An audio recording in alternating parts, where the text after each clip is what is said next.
Minggu lepas saya tak dapat hadir kuliah kerana berada di Yogyakarta melawat pertubuhan Muhammadiyah Indonesia dan hadir untuk memberikan ucapan di beberapa tempat di institusi Muhammadiyah. Ini rentetan daripada Muhammadiyah yang akan membuka universitinya yang ke-174 kalau silap saya di Perlis. Dia merupakan satu organisasi yang besar. Ada 170 lebih universiti. Satu-satu universiti sampai 20,000 orang pelajar. Universiti yang besar di seluruh Indonesia. Dan ada hospital-hospital yang canggih. Dia sudah ada 100 lebih hospital. 119 dan 120 hospital begitu. Mempunyai ahli yang lebih daripada 50 ke 60 juta ahli ataupun penyokong. Di Indonesia, ia organisasi yang besar dan dianggap gerakan pembaharuan yang awal.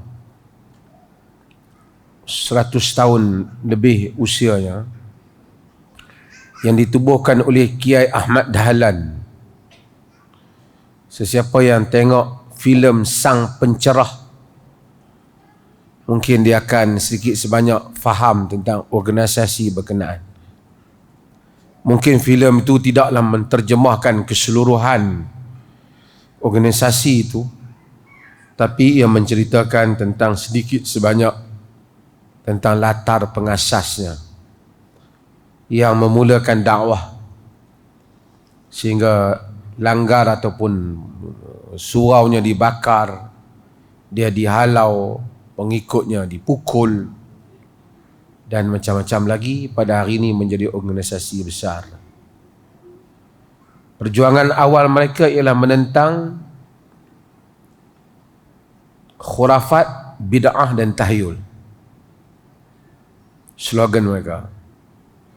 Dan membawa Islam berkemajuan, Islam yang maju ke hadapan. Dahulu dia bercadang nak menubuhkan universitinya itu di Johor.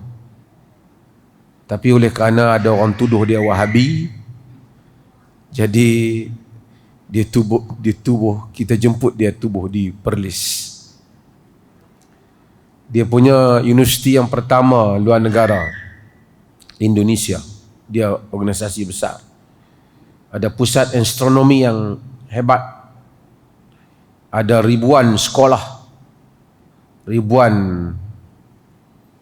menengah, pesantren dan ratusan, 170 lebih universiti. Sehingga dikatakan Soekarno apabila nak meninggal menyatakan, selimutkan aku dengan bendera Muhammadiyah. Besarnya pertubuhannya.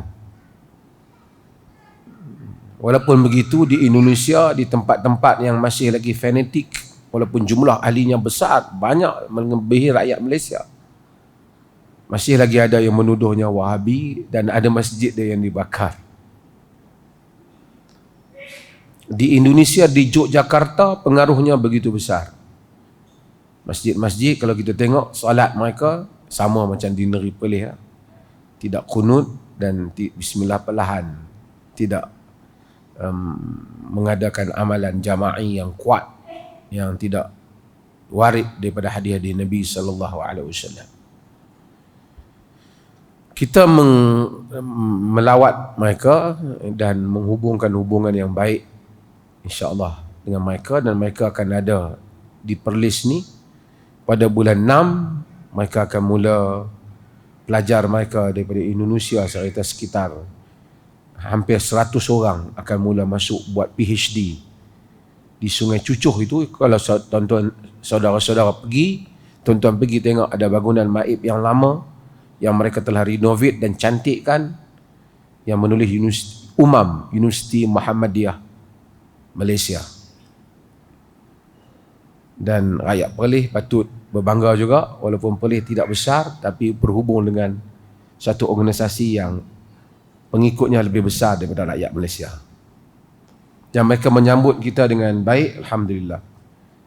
Saya tidak menyatakan mana-mana organisasi termasuk diri kita sendiri tidak perfect. Saya menyatakan semua organisasi termasuk diri kita sendiri tidak perfect, tidak sempurna. Semua badan, Perlis ke mana-mana, apabila masa telah lama sebagai organisasi, banyak perkara yang masuk dan banyak pembaharuan perlu dibuat.